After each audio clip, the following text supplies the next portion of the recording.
अस्सलामुअलैकुम।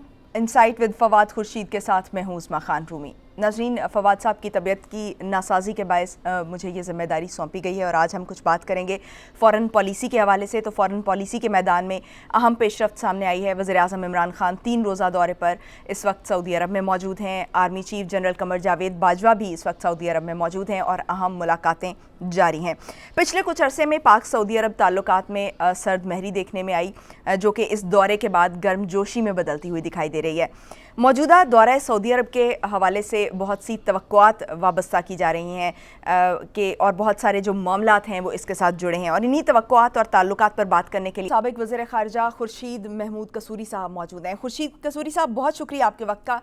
खुर्शीद कसूरी साहब, वज़ीर आज़म के मौजूदा दौरे सऊदी अरब को किस तरह से देखते हैं आप? क्या कुछ अर्सा कबल जो दोनों ममालिक के दरमियान सर्द महरी पैदा हुई थी और जो खिंचाव हम देख रहे थे, GCC में कुछ हमें ब्लॉकेड नज़र आया था, क्या वो अब ख़त्म हो गया? ये एक अहम पेशरफ्त है। उसकी वजह यह है कि जब से यमन का वाक़या पेश आया है, जिसमें पाकिस्तान ने कहा था कि वो न्यूट्रल रहेगा और वो नहीं हिस्सा लेगा, तो हालात में यूएई के साथ तो बहुत ज़्यादा और सऊदी अरब के भी एक हद तक काफ़ी जो रिलेशनशिप है उसमें वो गर्मी नहीं, अगर सर्द महरी नहीं तो गर्मी नहीं रही थी। उसके बाद ये हुआ कि प्राइम मिनिस्टर भी गए और क्राउन प्रिंस यहाँ आए। बहुत अच्छी विजिट थी।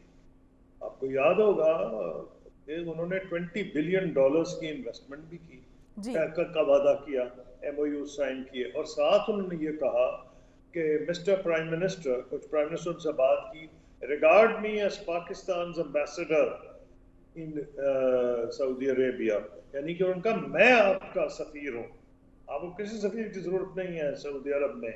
अब इससे ज्यादा वार्म तो नहीं हो सकते थे। बहरहाल उसके बाद मैं समझता हूँ कुछ फ्लिप फ्लॉप्स हुए पाकिस्तान की तरफ भी, और फ्लिप फ्लॉप वो वाजे हैं। अब क्या उसका मैं घड़ी घड़ी जिक्र करूँ, वो जो मलेशिया में जो समिट हुई और वगैरह वगैरह, और कुछ हमारे बयानात यहाँ से आए, उसकी वजह यह है कि देखें, फॉरेन पॉलिसी में हो इन पर्टिकुलर, वैसे भी हमें अपनी मईशत का ख्याल रखना चाहिए। हमारे कोई 3-3.5 मिलियन बंदे जो हैं सऊदी अरब और यूएई में हैं, और इसलिए जो पाकिस्तान, अगले दिन प्राइम मिनिस्टर इमरान खान ने खुद कहा है कि जो हमारा जो एक्सटर्नल डेफिसिट है वो यही लोग पूरा करते हैं, हमारी एक्सपोर्ट्स तो नहीं पूरा करती जी, यही लोग पूरा कर रहे हैं। और फिर नंबर 2, जो हमारी रिलेशनशिप थी इनके साथ, खासतौर पर सऊदी अरब के साथ, वो जो थी वो एक डिफेंस कोऑपरेशन जो हमारी कई दहाइयों पे मुहित है, वो सारी चीज़ें कसूरी साहब, इससे मुतालिक मैं आपसे बात करूंगी, लेकिन चूंकि आप खारिजा उमूर के माहिर हैं, डिप्लोमेटिक रिलेशंस हम देखते हैं कि बड़े नाजुक होते हैं। बाज़ औक़ात आपस में जो दुश्मन ममालिक होते हैं वो आपके दोस्त हो सकते हैं, तो इनको किस तरह से हैंडल किया जाता है, किस तरह से बैलेंस किया जाता है, और क्या आप देखते हैं कि जो मौजूदा हुकूमत है वो इस सिलसिले में अपना किरदार सही तौर पर अदा कर रही है? देखिए, आपने मुझसे पहला सवाल पूछा कि किस तरह हैंडल किए जाते हैं। फॉरेन पॉलिसी में कोई आपकी ख्वाहिशात जो हैं उनको ट्रांसलेट नहीं किया जाता इस तरह। वो होता है नेशनल इंटरेस्ट पे बेस्ड। आप किस चीज़ पे खुश हैं, ना खुश हैं, वो तो दूसरी बात है। नेशनल एस्पिरेशंस एक तरफ है, नेशनल इंटरेस्ट भी इसमें बहुत इंपॉर्टेंट है। एस्पिरेशंस का ख्याल रखा जाता है। इंटरेस्ट का जहाँ तक ताल्लुक है वो पैरामाउंट है। अगर आपको पता है कि आपका इतना बड़ा डेफिसिट है और वो पूरा होना ही नहीं है, जब तक आप कुछ दोस्त ममालिक आपकी मदद नहीं करेंगे, नहीं तो आपको IMF की जो है मुश्किलात बर्दाश्त करनी पड़ेंगी जो पाकिस्तानी कौम कर रही है। अगर वो इन्वेस्टमेंट हो गई होती सऊदी अरब की पाकिस्तान में, तो शायद हालात जो है निस्बतन बेहतर होते। तो मैं समझता हूँ कि उनको अगर आप मद्देनजर रखें, तो उसमें सवाल यह है कि जो पाकिस्तान को मसलन मैं मुझसे को एडवाइस लेता तो मैं कहता कि भाई ये करें कि अगर आपको नेचुरली हमें पाकिस्तानी आवाम को और हर एक को फॉरेन ऑफिस में इस बात का दर्द था, दुख था कि जब कश्मीर में जुल्म हो रहा था तो हम चाहते थे कि खास तौर पर सऊदी अरब जहाँ के मुस्लिम उम्मा का मरकज है और वहाँ के जो बादशाह हैं खादिमुल हरमैन शरीफैन, उनका एक खास मकाम है। तो चाहिए ये था कि ये जो चीजें हमने कुछ पब्लिकली कही हैं ये प्राइवेटली कही जा सकती थी, उसका ज्यादा असर होता। और मैं समझता हूँ पब्लिक करके हमें नुकसान हुआ है। बहरहाल यमन में हमारा फैसला 100% ठीक था, हमने फौजें नहीं भेजी, लेकिन हमें आदत है हम बातें बहुत ज्यादा करते हैं। और मैं सिर्फ हुकूमत की बात नहीं कर रहा, बढ़ चढ़ कर जो पार्टी हो वो उसमें नंबर लगाती है। अव्वल तो मैं नहीं समझता कि इसको पार्लियामेंट में यमन वाले इशू को जाना चाहिए था। ये गवर्नमेंट की रिस्पॉन्सिबिलिटी है, गवर्नमेंट अपने जिम्मे ले कि जी जो फैसला करना है करें, नेचुरली ऑपोजिशन लीडर्स को ब्रीफ करें और उनको विन ओवर करें और मीडिया को प्राइवेटली ब्रीफ करें, अगर ओपनली नहीं भी कर सकते। लेकिन हमने जो कहा हमने किया तो जवाब ही आया कि यूएई ने नरेंद्र मोदी को पहली मर्तबा इजाजत दी एक पब्लिक मीटिंग करने की दुबई में, जिसमें 50-60 हजार इंडियंस आ गए। तो उन्होंने कहा अच्छा भाई आप करेंगे तो हम भी ये कर सकते हैं। तो इसलिए वो हम कहते हैं कि फॉरेन पॉलिसी में बहुत फूक फूक पे आगे चलना पड़ता है, और वो मैं समझता हूं कि हमने शायद नहीं किया। सही। कसूरी साहब, पाकिस्तान का बड़ा स्ट्रॉन्ग मौक़िफ़ रहा है कश्मीर के मामले पर कि मुस्लिम दुनिया जो है उसको हमारा साथ देना चाहिए था, और पाकिस्तान ये एक्सपेक्ट भी कर रहा था सऊदी अरब से और ओआईसी से कि वो कोई इस मामले में दिलचस्पी लेंगे। मगर हम ये देखते हैं कि हमारी ये उम्मीद बराबर नहीं हुई। इसकी आपके नज़दीक क्या वजह थी? उसकी देखिए, आपने अभी कहा ना मुस्लिम उम्मा का, हमें तो ये पाकिस्तान दुनिया का वाहिद मुल्क है जो इस्लाम के नाम पर बना है, और इसराइल दुनिया का वाहिद मुल्क है जो यहूदी होने की बुनियाद पर बना है। तो पाकिस्तान की एक खास ख्वाहिश हमेशा रही है मुस्लिम उम्मा से, लेकिन हमें रियलिस्टिक होना चाहिए। मुसलमान से जितने लड़े हैं पिछले दिनों में, शिया सुन्नी तो छोड़ दें, ईरान इराक जंग, उसके अलावा आप देख लें किस जितना खून बहा मुसलमानों ने एक दूसरे का किया है सारी मुस्लिम दुनिया में, चाहे वो मजहब के नाम पे हो या किसी नाम पे हो। तो ये ठीक है कि हम चाहते तो ये हैं उनको पाकिस्तानी, जैसे मैंने कहा वाहिद मुल्क है जो इस्लाम के नाम पर बना है, लेकिन जमीनी हकीकत यह है कि स्टेट इंटरेस्ट, नेशनल इंटरेस्ट जो है वो डोमिनेंस करता है तमाम मुल्कों में। मैं वो कई ऐसी चीजें मैं नहीं एग्जांपल देना चाहता, बावजूद हम भी अपना नेशनल इंटरेस्ट देखते हैं। तो हमें अगर ये ख्याल था कि हिंदुस्तान के साथ की बहुत ज्यादा इन्वेस्टमेंट भी, तिजारत भी सऊदी अरब और यूएई के साथ है, तो ये एक हकीकत है। लेकिन हमको ये भी याद करना चाहिए, हमारी भी ये हकीकत है कि हमारे भी 3-4 मिलियन, अगर आप बाकी भी गल्फ ममालिक कर लें तो 3.5 मिलियन हो जाएगा, 3 मिलियन से ज्यादा ही होंगे। हमारे भी तो बंदे बैठे हैं ना, इंडिया इन्वेस्टमेंट भी वहां कर रहा है। इंडिया की मईशत हमसे बहुत बड़ी है। अब मुझे नहीं पता कितनी बड़ी रहेगी ये जो कोरोना वायरस, हमसे तो फिर भी बहुत बड़ी रहेगी, लेकिन क्या उनकी जो अट्रैक्टिवनेस थी एज एन इन्वेस्टमेंट अपॉर्चुनिटी वो कितनी रहेगी? अगर अभी ना हुई तो हालात ठीक होंगे तो इंडिया बहरहाल आपसे कई गुना बड़ा है। तो हमें ये रियलाइज करना चाहिए था, और इसको मद्देनजर रखते हुए जो हमें करना था, हम अपना नेशनल इंटरेस्ट देखते। हमने तो वो किया जिसमें हिंदुस्तान को, इसमें पूरा हिंदुस्तान ने फायदा उठाया। जिस तरह खलीज बढ़ी, सऊदी अरब और पाकिस्तान में आपने देखा उन्होंने रश किया, अपने मिलिट्री चीफ को यूएई भी भेज दिया, सऊदी अरब भी भेज दिया, वो तो एक ताक में थे। इससे मैं समझता हूँ प्राइम मिनिस्टर ने बड़ा सही फैसला किया है, और आर्मी ने, अब जो आर्मी चीफ भी गए हैं, प्राइम मिनिस्टर भी गए हैं, कि वो जो माजी की बात है, क्योंकि हम मुझसे पूछ रही हैं, उसे सबक हासिल करना चाहिए, इसलिए मैं उसका जिक्र कर रहा हूँ। मैं उन लोगों में जो मुस्तकबिल की तरफ देखता हूँ, मैं बहुत खुश हूँ ये जो इनिशिएटिव लिया गया है। और अब मेरी ख्वाहिश है कि प्राइम मिनिस्टर और मिलिट्री चीफ तो बस पर्दा ही बात कर रहे होंगे, उन्होंने 2 दिन पहले गए हैं, उन्होंने जरूर की होगी। प्राइम मिनिस्टर को पूरा जोर लगाना चाहिए कि जो सऊदी अरब ने वादा किया था इन्वेस्टमेंट का, उसको वो लेके आए। मैं समझता हूँ हालात पहले से इसलिए बेहतर है कि जब तक प्रेसिडेंट बाइडन आए हैं वो काफी कोल्ड शोल्डर कर रहे हैं सऊदी अरब को। और आपने देखा खास तौर पर क्राउन प्रिंस मोहम्मद बिन सलमान को, उन्होंने तो उनसे टेलीफोन पे भी नहीं बात की, उन्होंने उनके वालिद किंग अब्दुल्ला किंग सलमान से उन्होंने बात की है। और वो ह्यूमन राइट्स से बड़ा स्ट्रॉन्ग इशू अच्छा कसूरी साहब, मैं कश्मीर के मामले पे ज़रा दोबारा वापस आऊंगी। क्या हम सऊदी अरब से कश्मीर के मामले पर कोई तवक्को रख सकते हैं, और सऊदी अरब जो है वो क्या किरदार अदा कर सकता है अपना इसमें? देखिए, सऊदी अरब से ने बहुत किरदार अदा किया है। कश्मीर कॉन्टैक्ट ग्रुप में सऊदी अरब है और तुर्की है। जब इनके हालात आपस में भी अच्छे ना हो, ये दो हैं। उसके अलावा दो मुल्क और हैं, कभी सेनेगल होता है, कभी और होता है।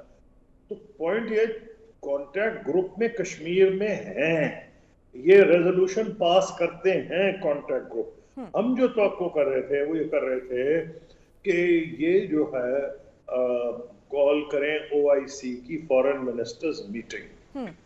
मैं कम से कम उन लोगों में हूं कि पहले मैं अंदाजा लगाता ये बात पब्लिक करने से इसके चांसेस क्या हैं। ये ऐसे ही है कि आपको कोई कहे कि जी ह्यूमन राइट्स काउंसिल में आप इंडिया के खिलाफ वोट करें। कौन पाकिस्तानी नहीं चाहेगा कि रेजोल्यूशन मूव हो, लेकिन अक्लमंद आदमी पहले कैलकुलेट करेगा कि आप वो वोट पास करा सकते हैं।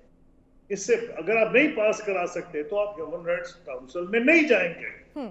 अगर आपको पहले अंदाजा हो कि ये नहीं होने वाली चीज, क्योंकि उसकी कीमत उनको अपनी इकोनॉमिक रिलेशंस में इंडिया से अदा करनी पड़ती है, तो आप छोटी जो चीज है, छोटी क्या चीज थी कि वो कॉन्टैक्ट ग्रुप की मीटिंग, उससे रेजोल्यूशन पास कराएं। आम बंदों को तो समझ भी नहीं, जो मैं आपसे बात कर रहा हूँ ये तो आप लोगों को पता भी नहीं। आप इसको प्ले अप कर सकते हैं कि इंडिया पे कोई असर नहीं होगा।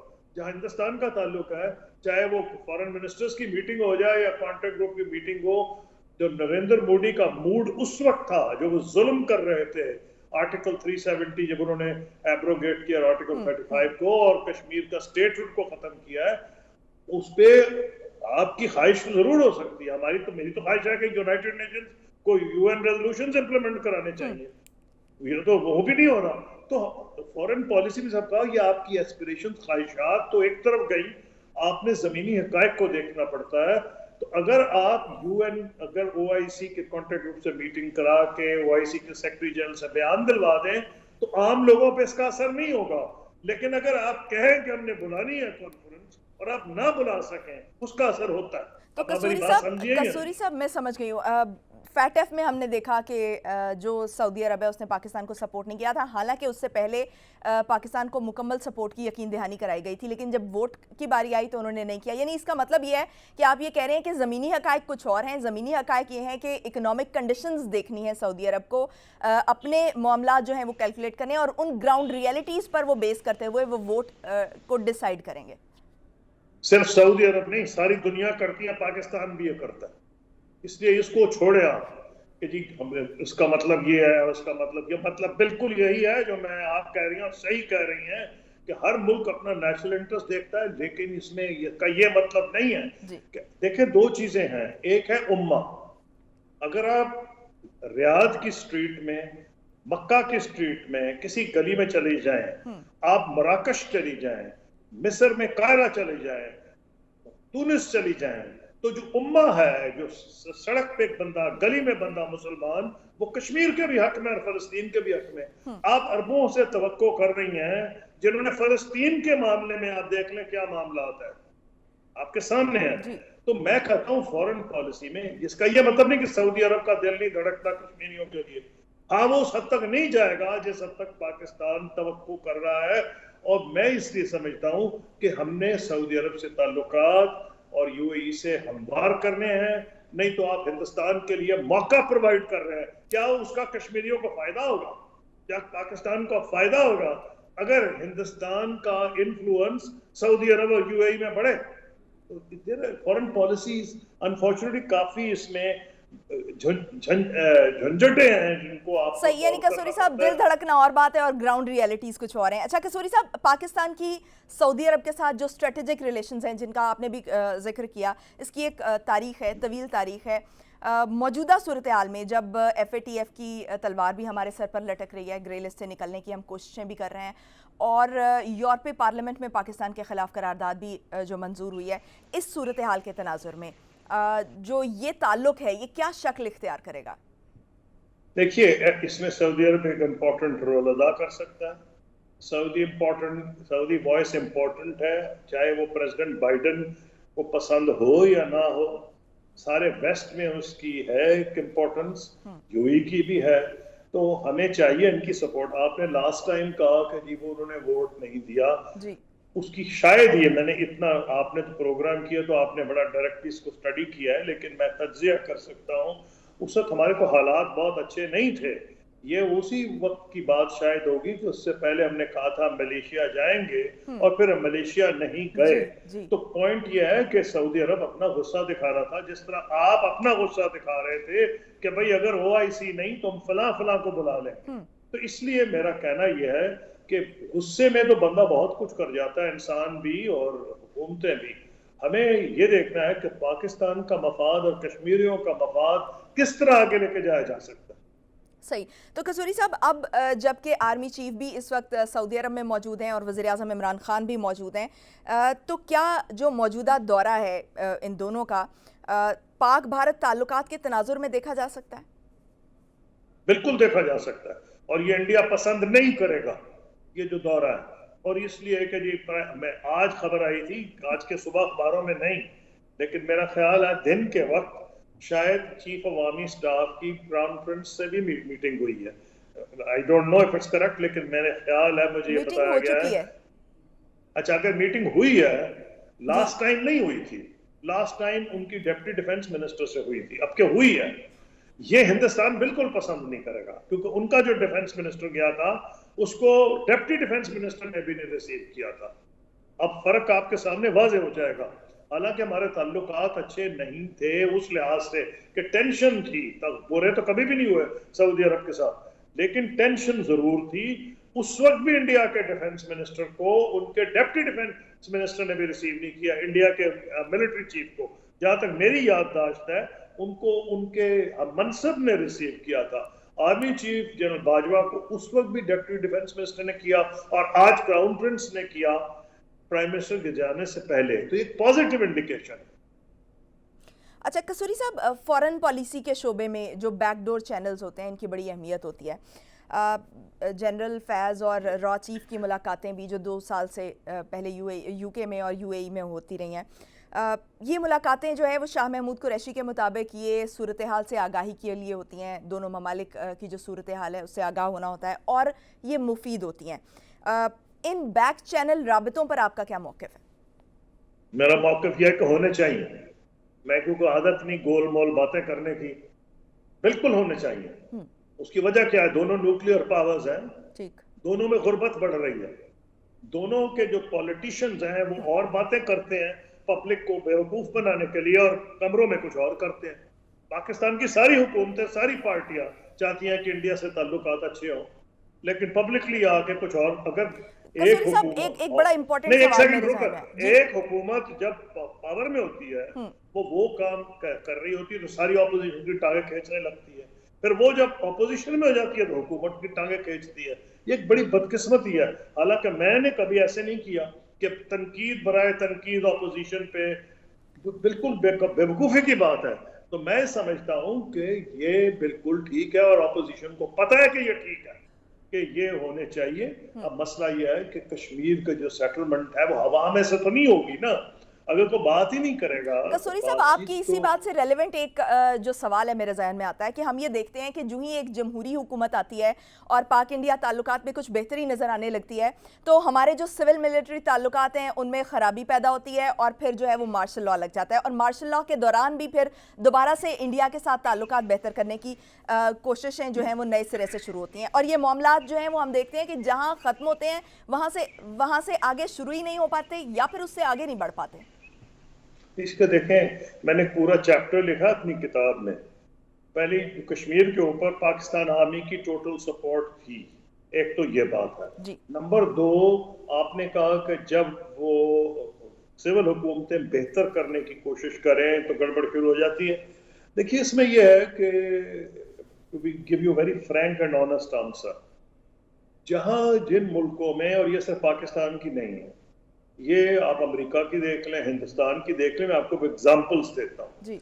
जहां टेंशन होती है बॉर्डर पे, वहां फौज का हमेशा इन्फ्लुएंस बढ़ जाता है। अब आप अमेरिका में देखें कि जनरल मकार्थर जो थे, वो इतने खुदसर हो गए थे कि उनको हटाना पड़ा था, क्योंकि वो यालू रिवर पे बॉर्डर क्रॉस करना चाह रहे थे चाइना में कोरियन वॉर के दौरान। उसके बाद जनरल मैक्रिस्टल अफगानिस्तान की वॉर में इतने नाराज हुए प्रेसिडेंट बाइडेन से, यानी कि हैरानी की बात है कि उन्होंने पब्लिकली एक्सप्रेस करना शुरू कर दिया अपना डिस्प्लेजर, उनको हटाना पड़ गया। इसका मतलब क्या हुआ? इसका मतलब यह है कि और तो और हिंदुस्तान की बात सुने, जनरल जे सिंह आर्मी चीफ थे जब मैं फॉरेन मिनिस्टर था। मुझे बताया गया कि सियाचिन का जो एक हमने खाका तैयार किया था वो इंडियन गवर्नमेंट को एक्सेप्टेबल है, लेकिन जनरल जे सिंह ने मेरे दिल्ली पहुंचने से एक दिन पहले कुछ ऐसे बयान दिए जिसके मैं हैरान हो गया। वो बिल्कुल मुख्तलिफ थे जो इंडियन गवर्नमेंट दे रही थी। उसकी क्या वजह है? कि जिन एरियाज में टेंशन हो, फौज की दस्तरस बढ़ जाती है। अकल का तकाजा है। मसलन अगर यूरोपियन यूनियन से बात करनी है तो आपको फौज से डील करने की कोई जरूरत नहीं, लेकिन अगर आपने इंडिया की बात करनी है जहां उनके रोज जवान शहीद हो रहे हैं, तो आपको बात करके आगे चलना चाहिए। ये कॉमन सेंस है, ये कोई ऐसी बात नहीं, और सारी दुनिया में ऐसे होता है। इसका ये मतलब नहीं है कि फौज पाकिस्तान इंडिया के ताल्लुकात बेहतर नहीं होने देना चाहती, इसलिए मैं इससे एग्री नहीं करता। यानी कश्मीर के मामले पर तमाम जो मामलात हैं उनको साथ लेकर चलना चाहिए। बहुत शुक्रिया। खुर्शीद महमूद कसूरी साहब हमारे साथ मौजूद थे। नाज़रीन, मौजूदा सूरत हाल पर हम बात करेंगे, मौजूदा सियासी सूरत हाल पर एक ब्रेक के बाद हमारे साथ।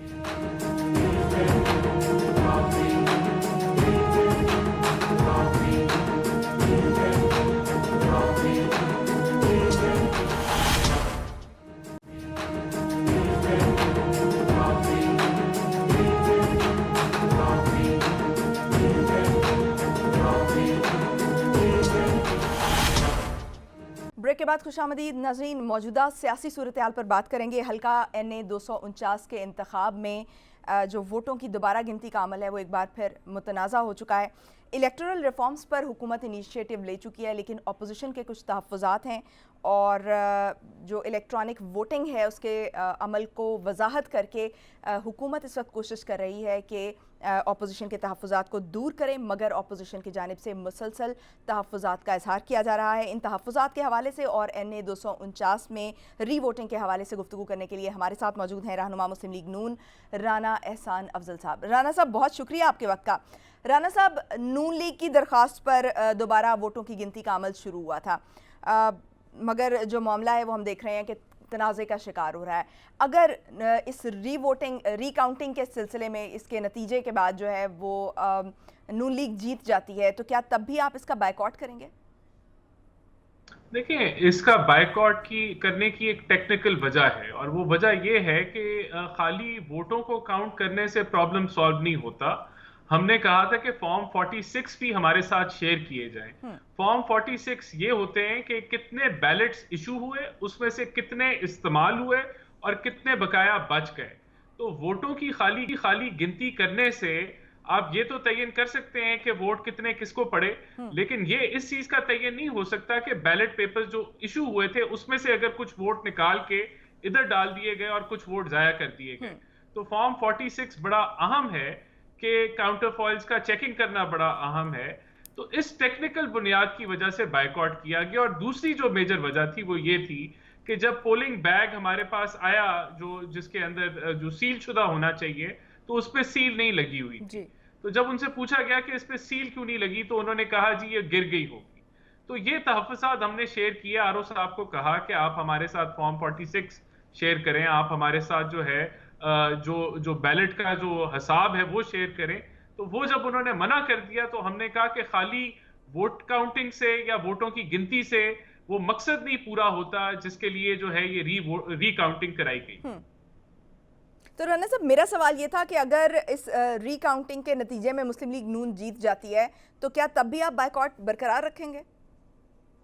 देखिए, बायकॉट जो है वो तो इन टेक्निकल वजूहात की वजह से, लेकिन अगर हमें ये वोटों की यहीं से धांधली अगर पकड़ी जाती है तो हम उसको वेलकम करेंगे। लेकिन हम समझते हैं कि जब आप किसी रिकाउंटिंग कर ही रहे हैं तो काम मुकम्मल होना चाहिए कि आप 10% काम कर लें, और जो 90% जिससे जो प्रॉब्लम की जो असल जो वजह है वो पिन पॉइंट हो जाए, वो ना हो सके तो वो बेमानी होता है। लेकिन अगर यही धांधली पकड़ी जाती है तो उसको वेलकम करना चाहिए। सही। तो क्या बिल्कुल। नून लीग जो है वो इस वक्त रीपोलिंग की दरख्वास्त दायर करने की तरफ जा सकती है, जाने का इरादा रखती है?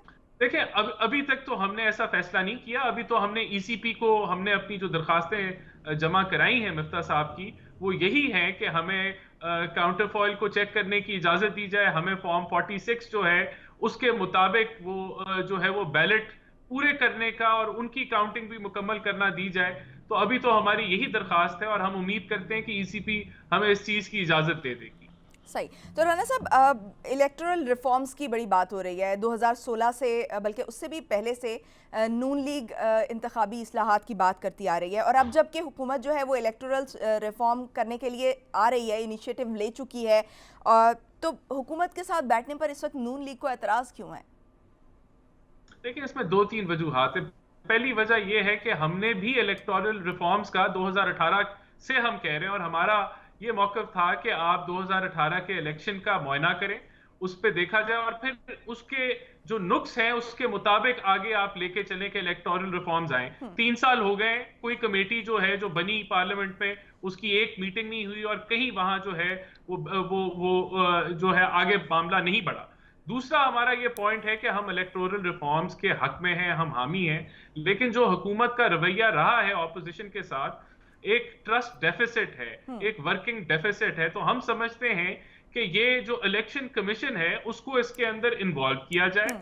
जो हुकूमत ने जो अपनी तजावीज हैं वो इलेक्शन कमीशन में सबमिट कराएं, वहां ऑपोजिशन भी अपनी तजावीज जो है सबमिट कराएं, सारी पार्टीज कराएं, और वहां से जो तजावीज निकले, जो जो रेगुलेटर है ईसीपी जिसने इलेक्शन मुनक्कद कराने हैं, जिसका बड़ा एक अहम रोल है इलेक्शन प्रोसेस में, बल्कि सबसे अहम रोल है, वो भी अपनी राय दे, और फिर वहां से जो राय निकले वो हम पार्लियामेंट में लेके जाएं। अगर लेजिस्लेशन करने की जरूरत है तो वहां लेजिस्लेशन हो, वहां फर्दर डिबेट की जरूरत हो, करने की जरूरत हो तो वो हो। तो मेरे ख्याल से ये बड़ा एक कोई मुश्किल जो है डिमांड नहीं है ऑपोजिशन की तरफ से। अगर हुकूमत इस डिमांड को कबूल कर ले तो ये चीज मामला जो है बड़े तेजी से आगे बढ़ सकता है, और यही मकसद होता है। देखें, हमने भी इलेक्टोरल रिफॉर्म्स भी किए हैं हम लोगों ने 2017 के अंदर, तो तब भी जो है कंसेंसस बिल्डिंग हुई थी। आखिर आपको अगर ऑपोजिशन की जो जायज जो डिमांड्स हैं और अब उससे अगर बेहतर कंसेंसस बिल्डिंग हो जाए, सारे स्टेक होल्डर्स उसके अंदर शामिल हो जाए, तो वो एक बेहतर फैसला होगा। तो मैं समझता हूँ ये जो हमारी डिमांड है ये कबूल होनी चाहिए। यानी इलेक्शन कमीशन पहले इसका जो इसकी इजाज़त दे, उनसे इलेक्शन कमीशन इसको अप्रूव करे और उसके बाद पार्लियामेंट में ये बात आए।